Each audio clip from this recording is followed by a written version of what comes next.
All right, everybody, welcome back to Beans No Ball. Got some breaking news for you.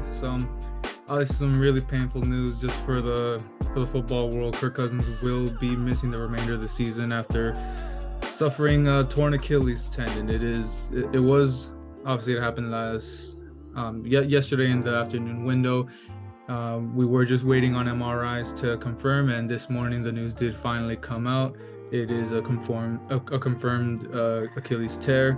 Just a terrible blow for the Vikings. They were finally starting to pick it up. A big win last week against the Vikings, against the Niners, and obviously a good win that they were already on their way to a win. It was getting a little shaky, but they ended up pulling it out against the Packers. And I mean, now they're already missing Jefferson. Now they're missing their franchise quarterback, which now it's up in there. What is going to happen? There were all the rumors about will they trade Cousins. Now it's where's he going to go after this offseason? I've been alluding to he's probably going to move on, and a situation like this, it's kind of even more expected. Vikings probably are going to head more into like that a tanking. Look for draft capital at this point. I mean, it was going to be tough to get to really compete in the North as it is right now, and at this point, they're probably just gonna head down.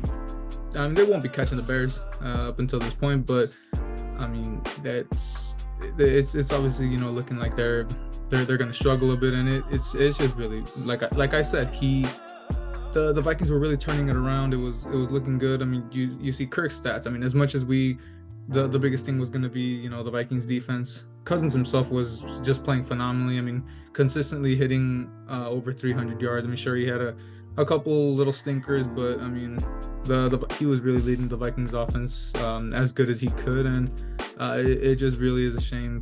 One of the most likable guys in the league to go down this way.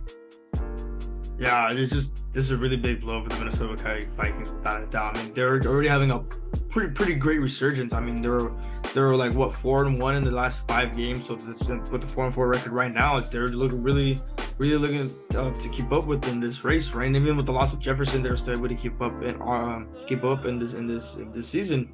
And honestly, this is really horrible for the Vikings, especially with the upcoming resurgence of Jordan Addison as well.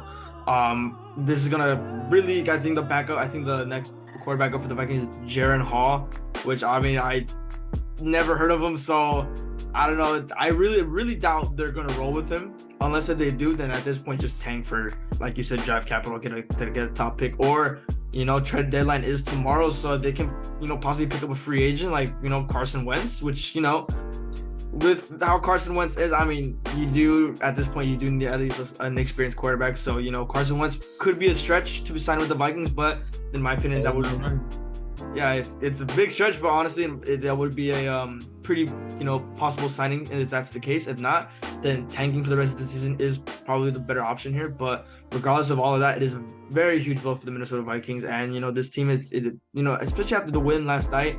Yesterday afternoon. I mean, the whole team just was in silence after that win. I mean, recent reports, nobody was, cheering. And obviously, your quarterback goes down after you guys are, making a comeback in the season. It's just really, really tough to see. Yeah, I was saying, like you said, would expect. I mean, we'll know obviously by tomorrow if any move is going to be made, and if not, then it will be up to Jaren Hall or free agency, and we'll just have to wait and see. But of course, just a quick news, especially got to get that out there for, of course, someone that we both hold dear as, obviously a fan favorite in general. It's really hard to hate on a guy like Kirk, just a really likable guy, and more than anything, just hope all the best for him and his recovery, and push for 2024. But that'll wrap us up right here. Obviously, we will be getting the week recap recorded and out by Wednesday. So obviously after tonight's game, that will be getting recorded. So we will be seeing, still debating how we will be handling our trade deadline video, but once that's out, once the weekly recap's out, we'll be getting a good amount of content for you guys out this week, and hopefully we'll see you guys there.